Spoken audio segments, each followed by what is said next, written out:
¿Listo?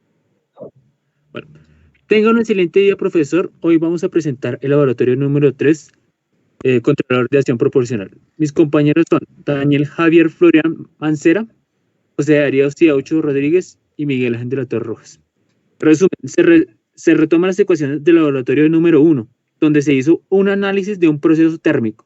En base a esto se genera una función de transferencia general, para luego implementar un controlador de acción proporcional y de esta manera obtener un mayor control de la respuesta del sistema. Solución. Con el desarrollo de este laboratorio se demuestra y se evidencia varios procesos en la solución de cada ítem del mismo. Se diseñan e implementan controladores de acción proporcional para obtener una mejor estabilidad en la respuesta de un sistema general. Claro, está claro que es para llegar a una respuesta de un sistema general que se debe hacer cálculos matemáticos de algunos sistemas que hacen parte del sistema general para obtener una mejor respuesta y estabilización de él. Los objetivos. Diseñar e implementar controladores de acción proporcional para obtener mejores en la respuesta del sistema. Comprender la dinámica y el modelamiento de un sistema completo compuesto por pequeños subsistemas para su implementación en lazo cerrado. Marco teórico. Aquí podemos observar que tenemos un amplificador de señal de ganancia y la entrada se multiplica por una ganancia, la cual se calcula en la que se ve en el documento. Inversor. Normalmente la salida de los amplificadores área invertida es revierte hacia negación. Sumador. Esta configuración suma dos o más señales. La salida de este también sale invertida. Sistema de segundo orden. La función de segunda transferencia. Esta función se aplicó en el laboratorio número 2 y se desarrolló este sistema de segundo orden en el cual tiene la siguiente función que se puede observar. El laboratorio procede al procedimiento de... Vamos a tomar el primer punto. Entonces, retomar el sistema implementado en la práctica del laboratorio número 1 en Simulink como el simulador de circuitos. Entonces, nosotros tenemos en la figura el sistema implementado en el laboratorio número 1. Este sistema tiene un solenoide central, el cual pues tiene, unos movimientos ya estudiados y modelados matemáticamente, que son sistemas dinámicos, también con sistemas eléctricos. Y entonces se establece lo siguiente. Tenemos entonces el driver, que es la entrada, y la ecuación que es 3 sobre quinto sobre 5 por la salida. Tenemos el solenoide de entrada y salida que tenemos y esa se iguala a UT. Tenemos la válvula, la cual permite, pues en el sistema, el desplazamiento. Tenemos la ecuación del caudal, que la tenemos como carga por R. Tenemos el horno de entrada y salida en esta ecuación y tenemos la termocupla. Entonces, a continuación, nosotros ya habíamos evidenciado anteriormente en los otros laboratorios el diagrama de bloques de Simulink del sistema completo en general con sus subsistemas. Entonces acá pueden evidenciar en las figuras el subsistema. Lo que se realizó a continuación fue ahora, pues en el segundo punto, obtener una función de transferencia del sistema a partir del modelo matemático que ya conocíamos. Entonces, con el modelo matemático se decide obtener la función de transferencia del sistema por medio de soluciones algebraicas. Entonces, se despejan las entradas de las ecuaciones. Entonces, tenemos que en la primera ecuación, pues la entrada queda igual a 5/3 de UDT, por ejemplo. Tenemos que UDT, pues sigue siendo la ecuación del solenoide, ¿sí? En términos de orden, de derivadas de tercer, segundo, primer y último grado. Tenemos que la entrada del caudal queda en términos de RT igual a X por T sobre 8.5. de HI. Y acá tenemos que ya habíamos manejado que era una constante de 15 por la respuesta T.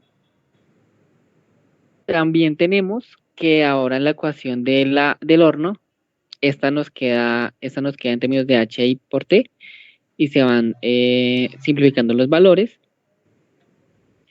Y en la última tenemos la ecuación de termocumula que queda en términos del teta. Entonces queda un quinto por el voltaje. Luego de haber dejado las ecuaciones en términos de las entradas, nosotros decidimos resolver las constantes de las ecuaciones. Entonces, en el laboratorio anterior nosotros teníamos unos datos, los cuales los utilizamos para sacar matemáticamente en las constantes que se podían sacar. Entonces acá tenemos la respuesta más simplificada de esos valores. Entonces, como se puede observar, se encuentran los valores para cada término de cada constante. Luego de hallar las constantes, se toman nuevamente las ecuaciones, pero esta vez se dejan en términos de función de transferencia. Entonces, pues nosotros cambiamos ese ET igual 5 tercios de UT por MS. Y dejamos salida sobre entrada. ¿Sí?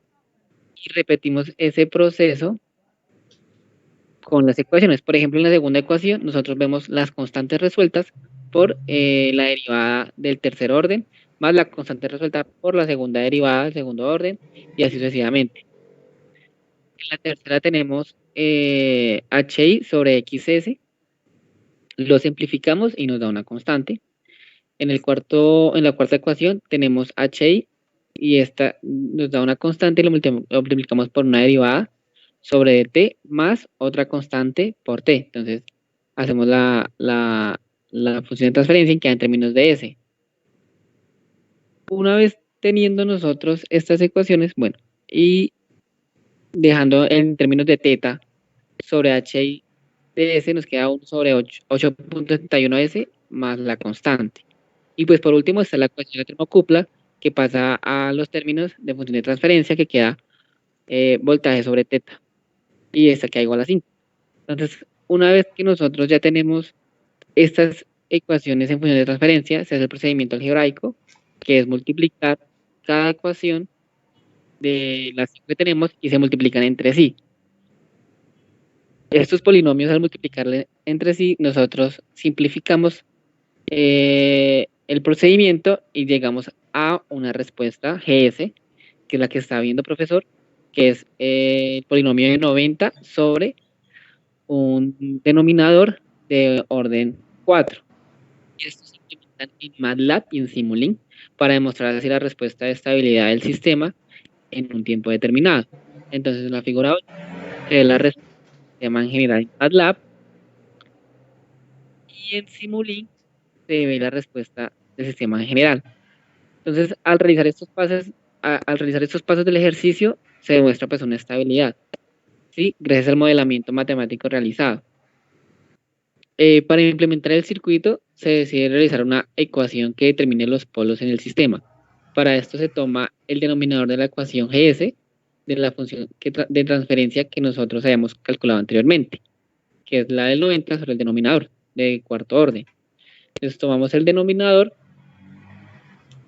este denominador se factoriza, pero entonces antes de eso nosotros tomamos la función de transferencia y nosotros realizamos una gama de polos. Entonces en la figura que se puede evidenciar se ve los puntos, los polos en esa ecuación.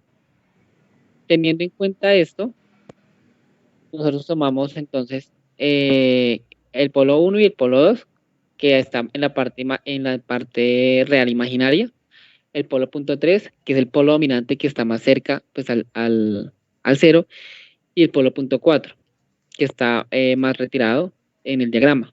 Se hace un promedio entre el polo 3 y polo 4 para dejar, por decirlo así, pues promediado entre esos dos polos.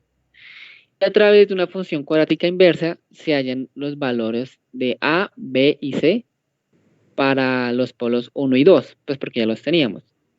Entonces hacemos el procedimiento algebraico Y una vez que nosotros sacamos los procedimientos algebraicos, obtenemos una ecuación de segundo orden, que era lo que queremos llegar para reemplazar más adelante en la función de transferencia. Entonces realizamos lo mismo para el polo 3 y 4. Sacamos un promedio y realizamos un procedimiento algebraico para obtener una ecuación de segundo orden.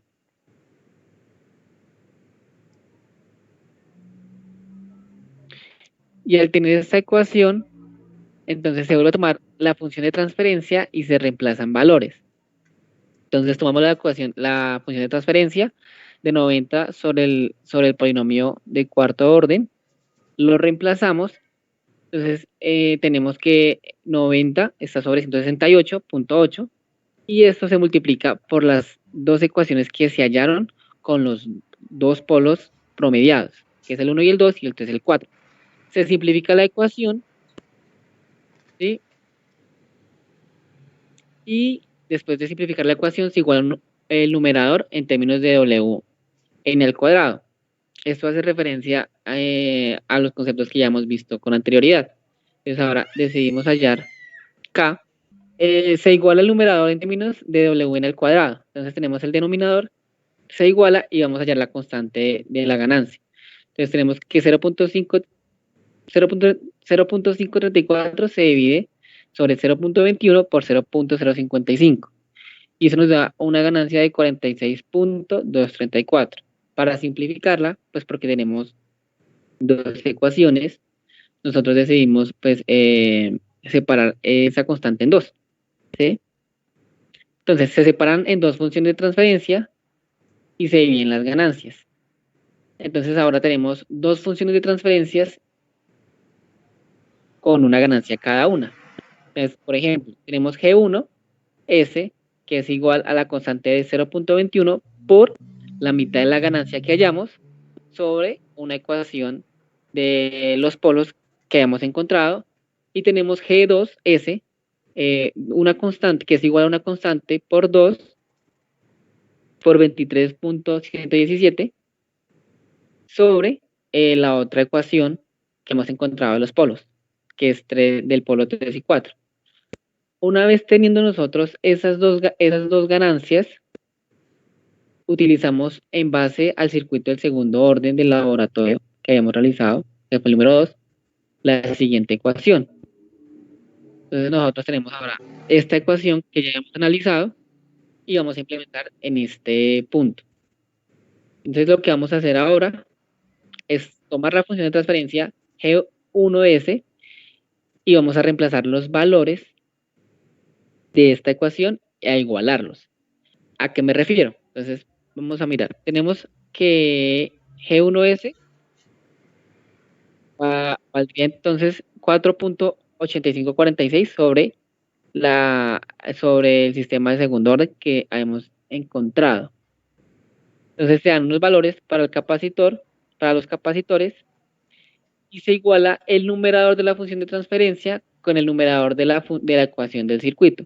¿A qué hago referencia? A que ese fraccionario que está de 1 sobre R1 por R2 por 10 por milifaradios por 10 nanofaradios se iguala al numerador de la parte de arriba de la función de transferencia G1S. ¿Sí? Una vez haciendo esto, pues se despejan y quedan en términos de R por R2, de R1 por R2, para luego mirar el valor de las resistencias. Entonces, ahora lo que hacemos es igualar el segundo término del denominador de la función de transferencia con el del circuito. Hago referencia en que la función de transferencia entonces tiene el denominador de segundo orden y tomamos el valor del centro, que es el 0.1612. Y si se iguala, pues con el denominador del circuito de segundo orden. Entonces acá tenemos que este se iguala, los valores de los capacitores es 10 milifaradios y ese queda igual al recíproco de las resistencias. Una vez hecho esto, se iguala el tercer término del denominador de la función de transferencia con la del circuito. Entonces ya el último denominador podríamos decir que es una constante recíproca, que es 1 sobre R2 por R3 por C1 por C2. Y se iguala pues a la constante que es 0.21 de la ganancia de la función de transferencia. Entonces eso se iguala y queda el recíproco de 1 sobre R2 por R3. Teniendo ya las tres ecuaciones con las tres variables del circuito de segundo orden, nosotros decidimos calcular por medio de una aplicación los valores de las resistencias. Y entonces los valores que nos dieron fueron los siguientes, para poder implementarlos en el software de circuitos, que en este caso fue Multisim. Entonces tenemos que R1 es igual a 880.843 ohmios, R2 es igual a 2338.56 ohmios y R3 es 20.362.6 ohmios. Una vez que se encuentran los valores, se implementan los valores en el circuito, como pueden notar en la figura 12. Y pues ahora hacemos lo mismo, pero ya no con la función de transferencia G1S, sino con la función G2S. Entonces ahora tenemos la segunda función y repetimos el proceso. No quiero extenderlo, pues porque es el mismo, pues entonces se hacen los mismos pasos. Y al final, por medio de una aplicación en Internet, se encuentran los valores de R, los cuales se implementan en el circuito de segundo orden, como se evidencia en la figura. Entonces tenemos que R1 es igual a 2.15757 mega ohmios, R2 es 42.1349 ohmios y R3 es 4.31515 mega ohmios. Y se implementan los valores de las resistencias allá en el circuito.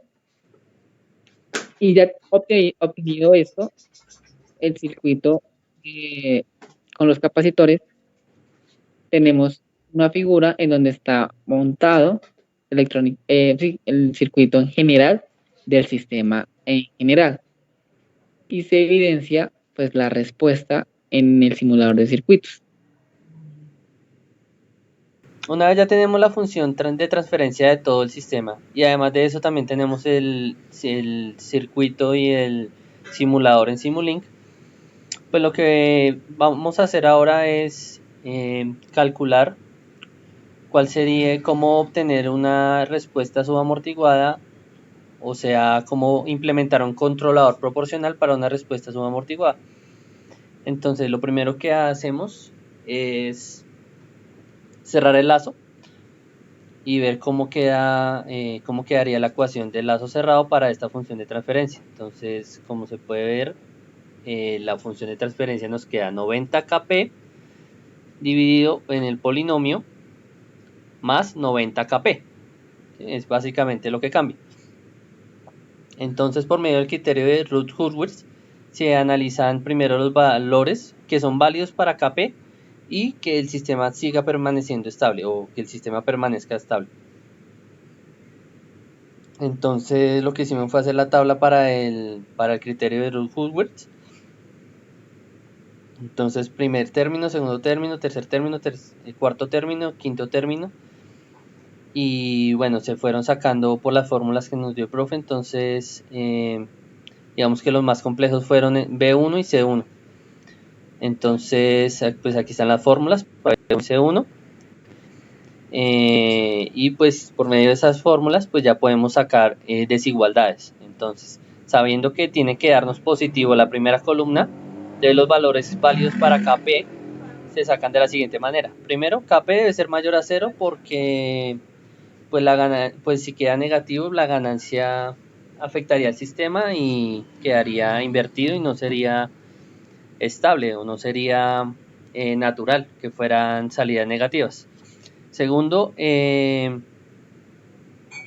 la primera ecuación nos da que 1.943 más 90kp debe ser mayor a 0. Entonces al despejarlo nos da que kp debe ser mayor a menos 0.0216, pero como la primera condición es que kp sea mayor a 0, Entonces, pues digamos que esos valores negativos pues no aplican. Entonces nos queda, de esas dos nos queda que Kp debe ser mayor a 0. Y el último término dice que C1 debe ser mayor a 0. Entonces se resuelve y se despeja Kp. Y después de despejar Kp, pues ya tenemos que Kp debe ser menor a 0.1456. Entonces vemos que tenemos un poquito margen, muy poquito margen de error para Kp, pero es suficiente para poder controlar el sistema. Entonces, bueno, Kp nos queda entre 0 y 0.1456, o sea, muy poquito margen de error para Kp. Y además de eso, para verificar que este procedimiento nos haya quedado bien, lo simulamos en MATLAB.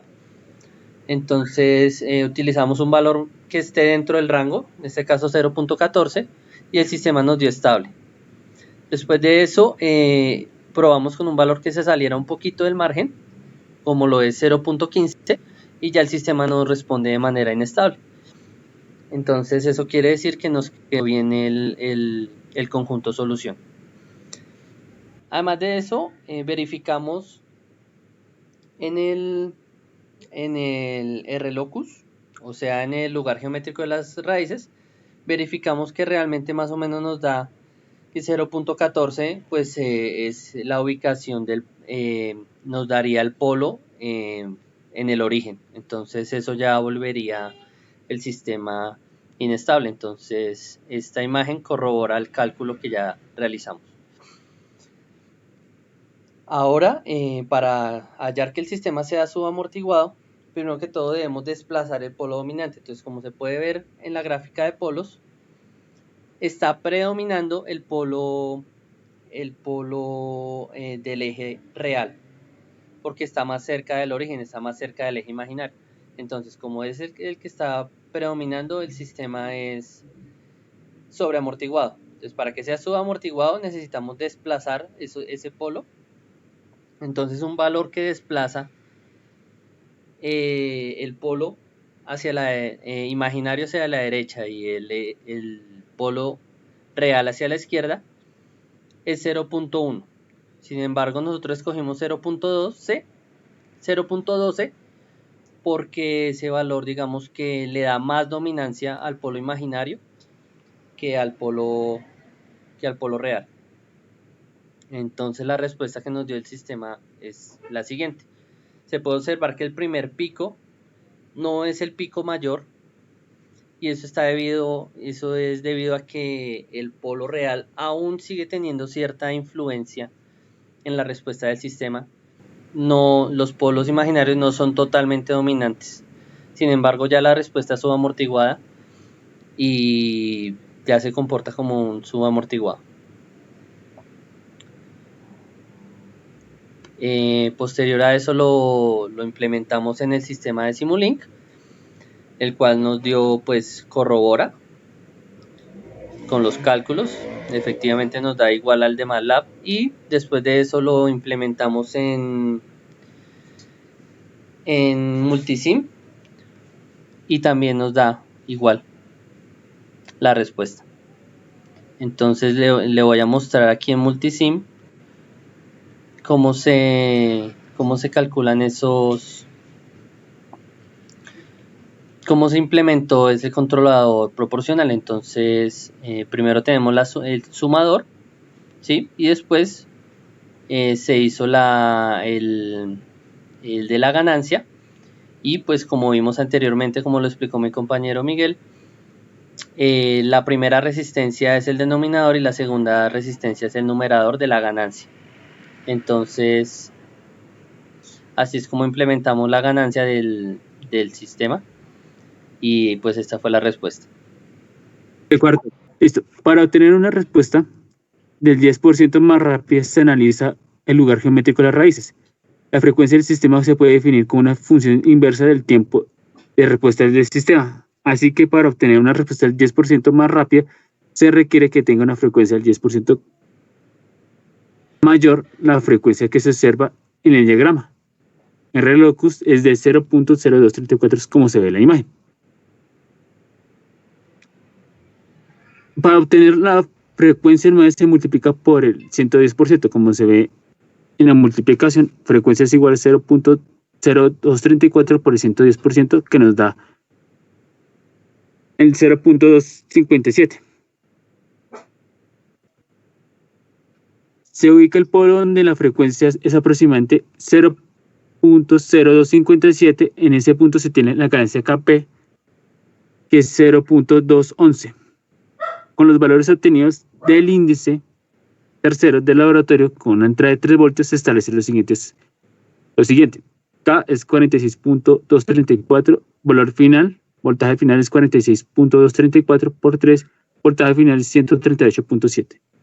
El tiempo de estabilización es 2%, estabilización 2%, 138.7 por el 98% es igual a 135.9. Se busca el momento en el que alcanza ese valor, como podemos ver en la gráfica, la estabilización del sistema.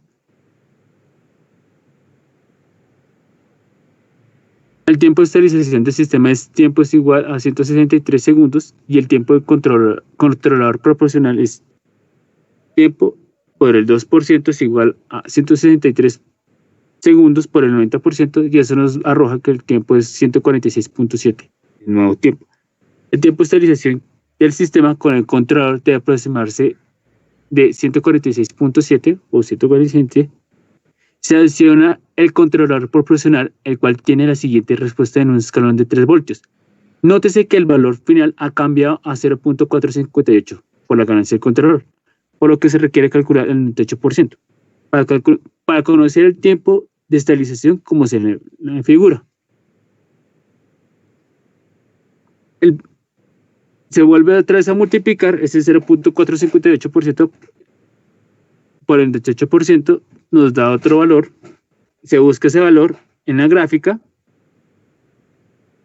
aproximadamente, y entonces el tiempo del que alcanza el 98% es igual a 143 segundos, poco menos al calculado, mejorando la velocidad de respuesta del sistema en un poco más de del 10%. Ahora se simula también en Simulink y una respuesta correspondiente a la simulación del MATLAB. Se puede ver en las figuras de Simulink y también del Multisim para corroborar.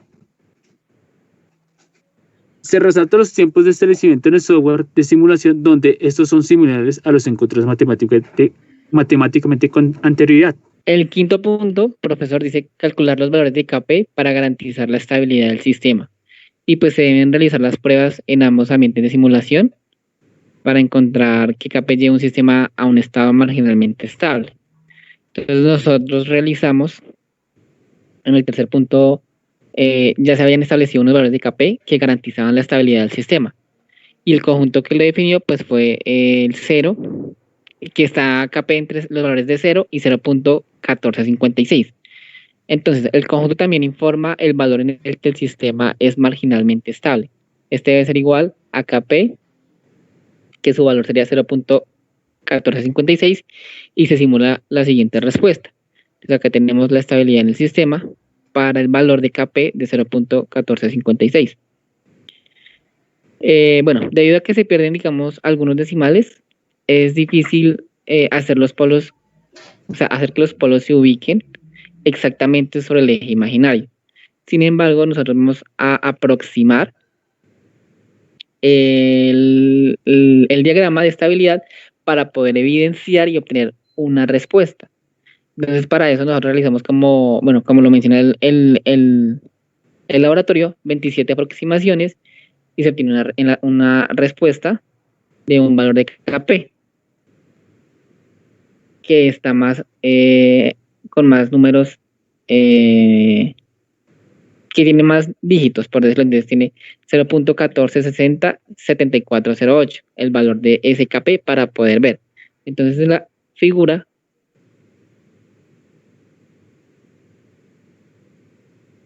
se una estabilidad con un sub, que fue la que hallamos. Entonces ahí oscila indefinidamente, ¿sí? Y vamos a seguir haciendo como un zoom a ese diagrama, y ahora sí vamos a poder ver una respuesta final de estabilidad en el sistema, ¿sí?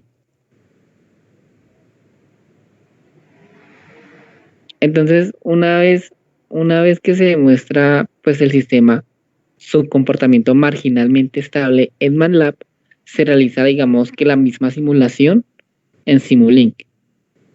¿Sí? Entonces acá tenemos la respuesta final de estabilidad del sistema en Simulink. Y relacionamos estas dos al simulador de circuitos. Entonces, la respuesta final la respuesta final del sistema es estable en Multisim. Para, digamos, tener una escala visual entre los tres sistemas de simulación que son MATLAB, Simulink y Multisim, nosotros decidimos pues escalar los valores en cada simulación para ver que las gráficas sean las mismas y tengan una coherencia. Entonces las tres están relacionadas entre sí.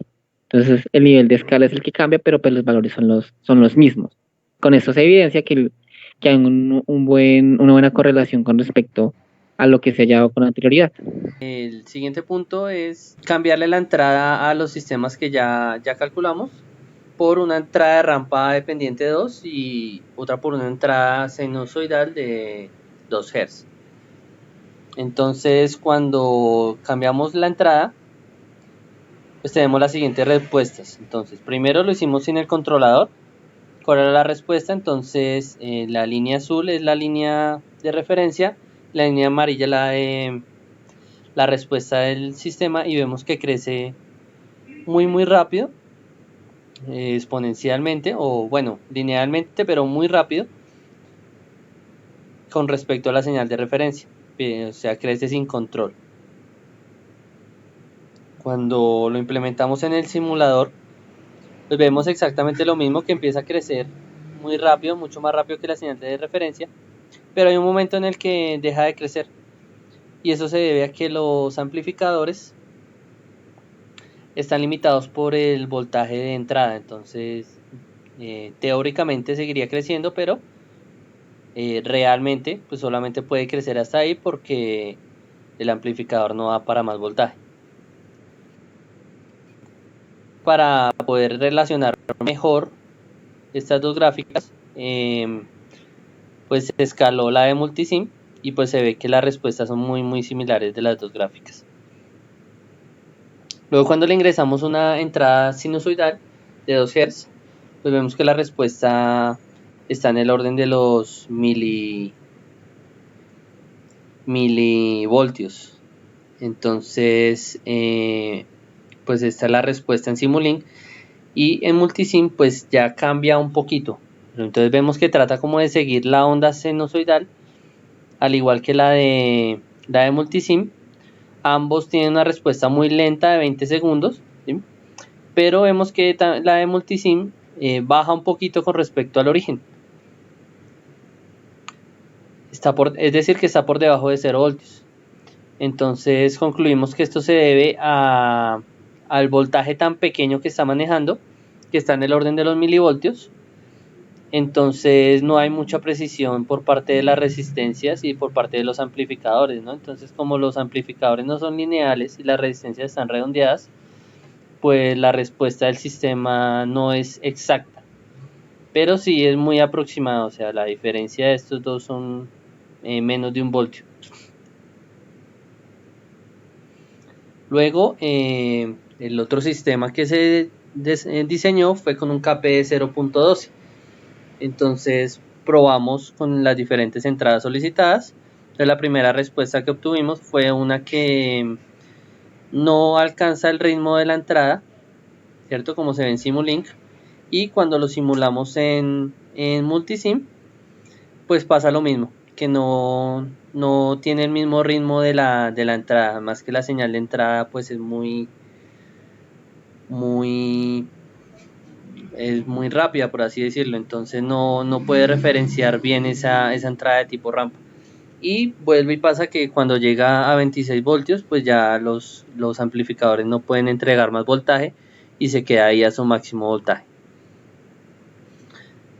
Cuando ingresamos la sinusoidal, pues nuevamente vemos que intenta seguir la señal de referencia, pero lo hace muy despacio, ¿sí? Y pues igualmente la señal del multisim hace pues lo mismo, intenta seguir la señal de referencia, pero lo hace de manera muy lenta, muy despacio. Nuevamente que todo esto esté escalado en milivoltios, pues como que al escalar esta imagen del multisim, pues se alcanzan a ver esos pequeños defectos de que el sistema no sea ideal, pero sin embargo él trata de estabilizarse y buscar la señal senoidal y trata de estabilizarse allí. Ahora lo implementamos dentro del sistema con KP igual a 0.00211. Entonces esta es una, cuando se ingresa a la entrada, que es de rampa, aquí no está dibujada, pero es en el primer, digamos que sería muy empinada, tiene una pendiente muy alta en comparación de la de respuesta. Entonces vemos que esta señal no alcanza a seguir la señal de referencia. Esto debido a que pues KP ya es mucho más pequeño y pues la ganancia del sistema pues se ve afectada por ese valor de KP, entonces tiene una ganancia muy pequeñita. Entonces, aunque aquí en la imagen se ve que está pues siguiéndola y antes aumentándola, pues se puede observar que la escala de la línea azul, que es la de salida, está en 500 milivoltios, mientras que la escala de la línea roja está en 50 voltios, entonces es 100 veces más grande la escala. Entonces la línea roja sería muchísimo más, con más pendiente. Al principio la señal parece intentar seguir la señal de referencia, obviamente muchísimo más lento por el valor de KP, pero después vemos que se inestabiliza. Entonces esto realmente nos toma por sorpresa porque no se había calculado que se inestabilizara en ese momento. Pero pues observando un poco mejor los valores vemos que ya el valor de entrada era 70 voltios, entonces ya era demasiada entrada para el amplificador y el amplificador simplemente no puede soportar esa entrada, no puede dar una respuesta hacia esa entrada. Entonces concluimos que pues básicamente colapsó o se saturó el amplificador y por eso se inestabilizó el sistema. Sin embargo, duró estable mientras la entrada estuvo por debajo de 70 voltios. Cuando implementamos la señal senoidal, entonces la respuesta que tuvimos pues fue en multisim. La respuesta que tuvimos estuvo en el orden de los microvoltios. Como puede ver aquí la escala está multiplicado por 10 a la menos 4. Entonces el voltaje es muy pequeñito, ¿sí? Y cuando lo implementamos en multisim tuvimos esta respuesta. Realmente no sabemos si hacemos más zoom a esa imagen de pronto esté tratando de seguir la onda, ¿sí? Pero entonces por ser tan pequeñito el voltaje y como los amplificadores no son ideales y por el mismo tema de las resistencias redondeadas, no hace el mismo comportamiento, o sea, está haciendo un comportamiento exponencial, pero pues es de esperar con ese voltaje tan pequeñito.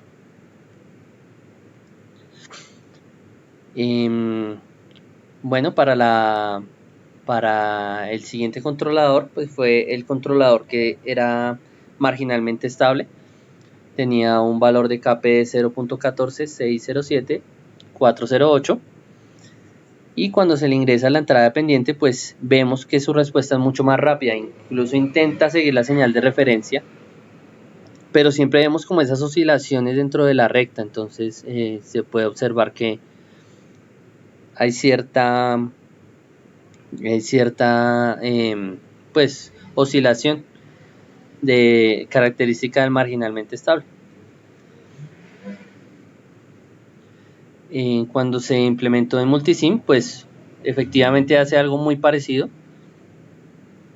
trata de seguir la señal de referencia, pero llega un momento en el que colapsa.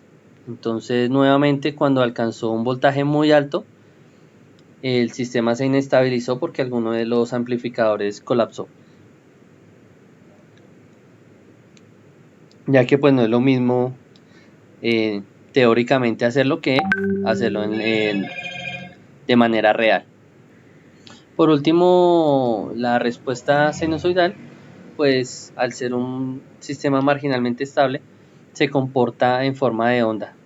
Entonces sigue habiendo como esa forma sinusoidal. De hecho, tiene una respuesta mucho más rápida que los otros valores que se probaron. Y efectivamente en el multisim también tiene la misma respuesta, muy parecida a la marginalmente estable. Entonces, por último, hace un momento creo que el profe vio que puse a arrancar el simulador, pero entonces lo volverá a arrancar.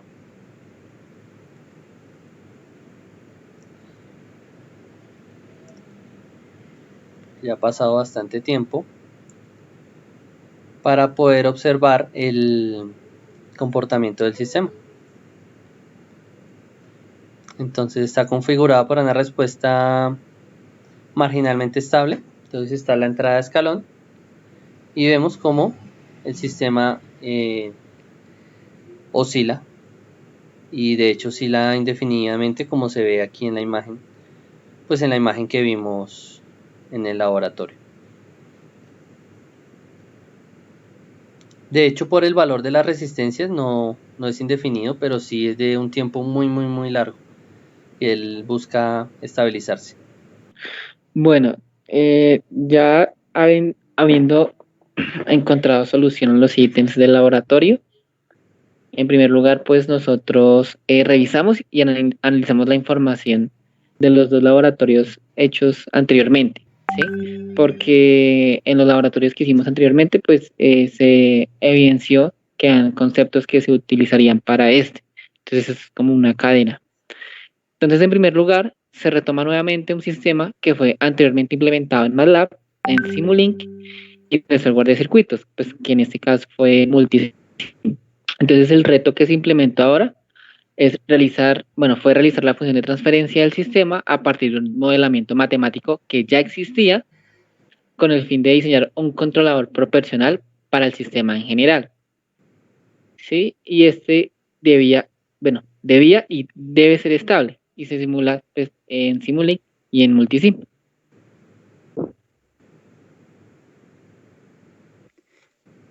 Para poder obtener una respuesta estable del sistema, se diseña e implementan controladores de acción proporcional.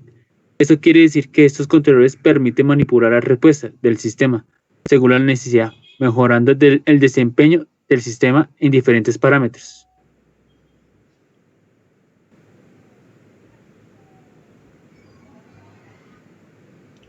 Se dispone de varias herramientas para el diseño e implementación de un controlador de acción proporcional, como la solución aritmética, el teorema de Rutherford o el lugar geométrico de las raíces. Sin embargo, ninguno de estos métodos se puede implementar si no se dispone previamente del modelamiento matemático del sistema.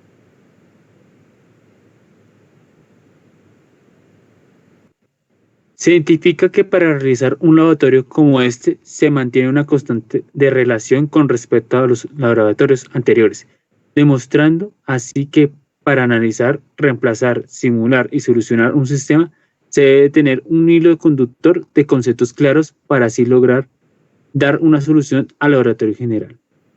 Muchas gracias, profesor, por su tiempo. Gracias, profe, y hasta luego. Muchas gracias, profe.